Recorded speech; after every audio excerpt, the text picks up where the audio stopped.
Okay, Algebra. Today we are going to be looking at a very important concept here.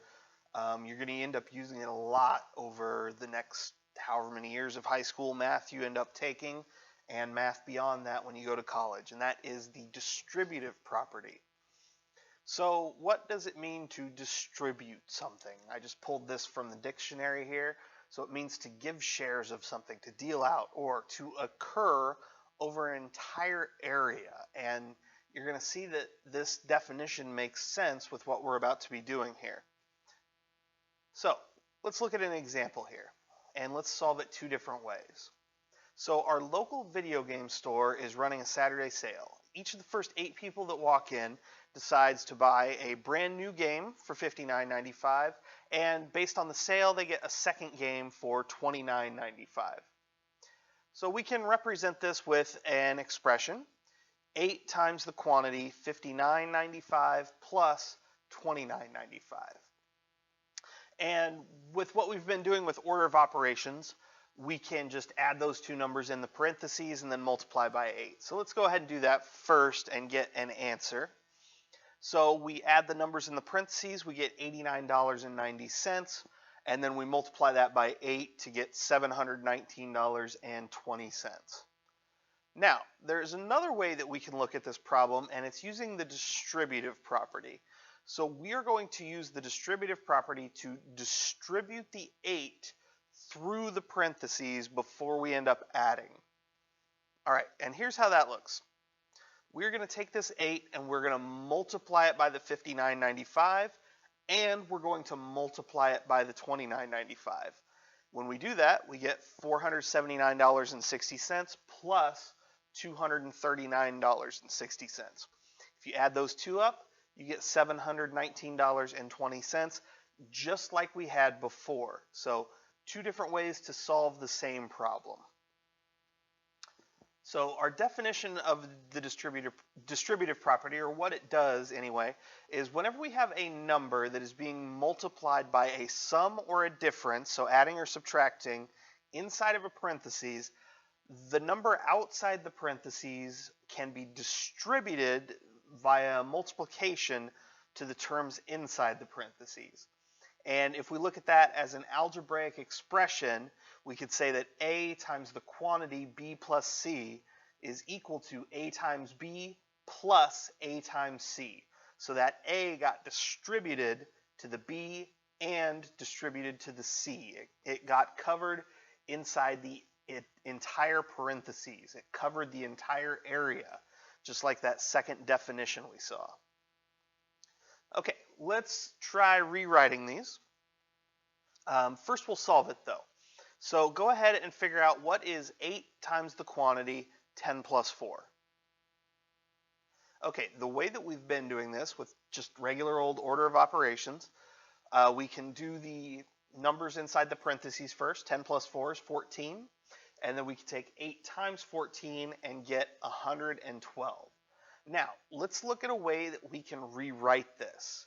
Let's use the distributive property, and let's rewrite this as 8 times 10 plus 8 times 4.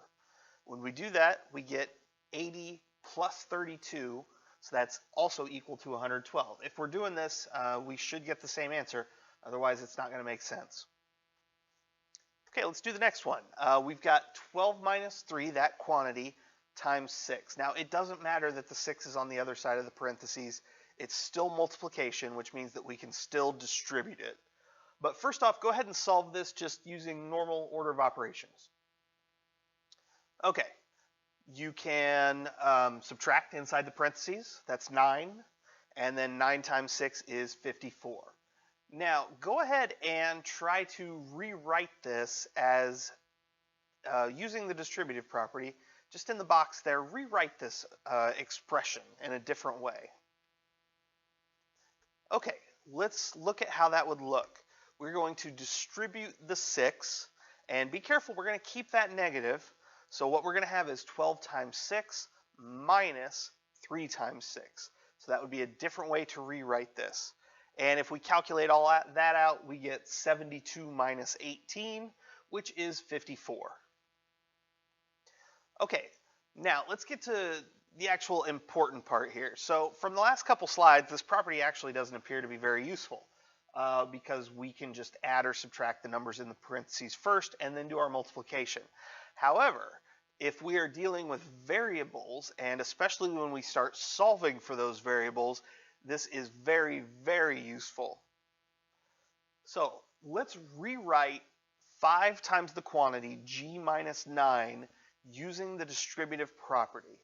We don't know what the value of g is, so we can't just say, okay, I'm going to subtract g minus 9 first, because I don't know what it is.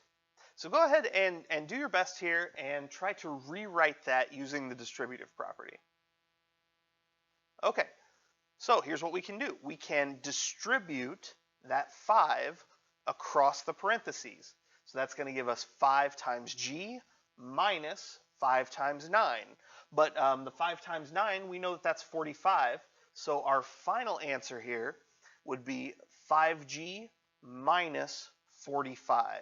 So that's using the distributive property to get an expression that would be easier to solve if we had that set equal to something on the other side like we're going to do next unit. Okay, let's try another one. Go ahead and try this yourself. Rewrite 3 times the quantity 2x plus 4y minus 1 using the distributive property. All right, let's look at this. We're going to distribute that 3 across the entire parentheses. It doesn't matter that there's 3 terms in there this time. We still need to distribute across the entire parentheses. So we've got 3 times 2x plus 3 times 4y minus 3 times 1. Now, we can't change the x or the y, but we definitely can multiply those numbers in front of them. So that ends up with 6x plus 12y minus 3. Okay, let's talk a little bit about like terms because this is something that's going to show up as you're using the distributive property.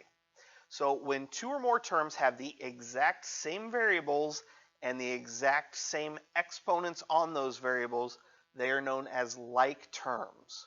So let's look at an example here, an easy one. Let's simplify 18x plus 15x. Okay, these are both x terms. They both have an x there. And the x has an exponent of 1, even though whenever we have something with an exponent of 1, we don't usually write that down.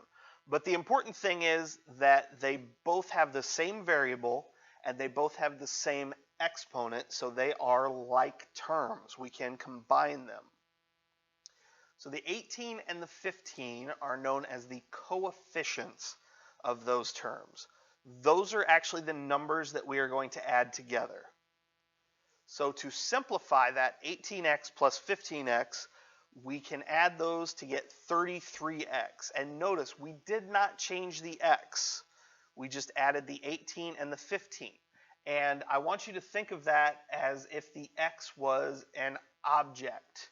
The x is an unknown, so let's say it's a treasure chest. Just coming up with something dumb off the top of my head here. So if we had 18 treasure chests plus 15 treasure chests, we end up with 33 treasure chests. I don't know what's in each of those treasure chests, and in our example, there's the exact same thing in each of them. That's what makes them like treasure chests. But we still have 33 treasure chests. We don't just have 33, and we don't have like 33 treasure chests squared. We have 33 of them, so we don't change that variable. Okay, here's another one to look at. We're going to simplify 10n plus 3n squared plus 9n squared. So go ahead and check anything that is a like term with something else in this expression.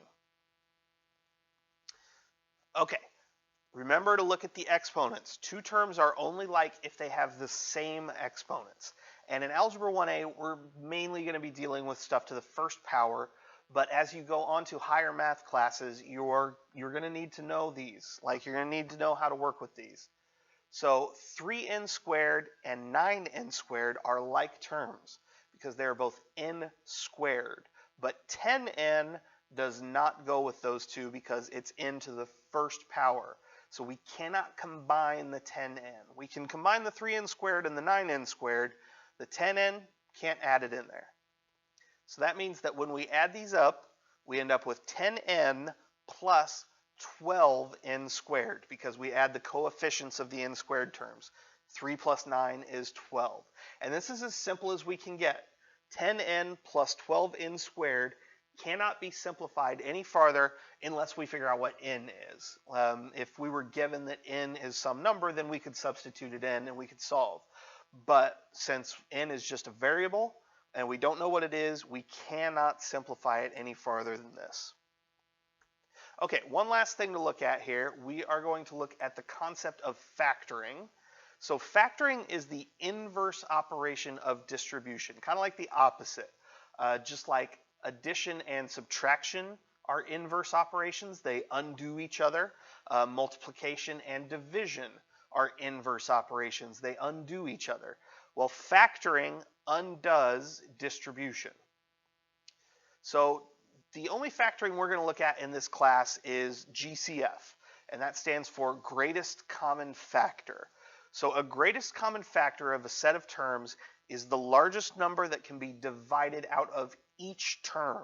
It has to be able to be divided out of every single term. And we can divide out variables too. We won't see that in this example, but it is possible. Now, you'll get way deeper into factoring in Algebra 1b, and you'll be able to do factoring that isn't just using GCF, but for now that's what we're going to stick with. So let's go ahead and just see an example of this. We are going to factor 14x squared plus 21x plus 7. All right, so what is the GCF? What is the biggest number I can divide out of each of these three terms? Okay, the GCF is 7. So to factor this, I'm going to take that 7 and I'm going to put it outside the parentheses. Just like when we distributed, we took the number outside the parentheses and we distributed it across. Well, now, since I'm factoring, and that's the inverse operation, I'm going to take that 7 and I'm going to put it outside the parentheses again. And when I do that, I need to divide each of those terms by 7. So what we end up with is 7 times the quantity, 2x squared, plus 3x plus 1. Don't forget the 1 there. 7 divided by 7 is 1. So that's something, like I said, we'll do it with GCF, but you'll get way more into factoring in Algebra 1b. Okay, that's all I've got for today. We'll get lots of practice in this because it is an important concept, and make sure you bring any questions to class.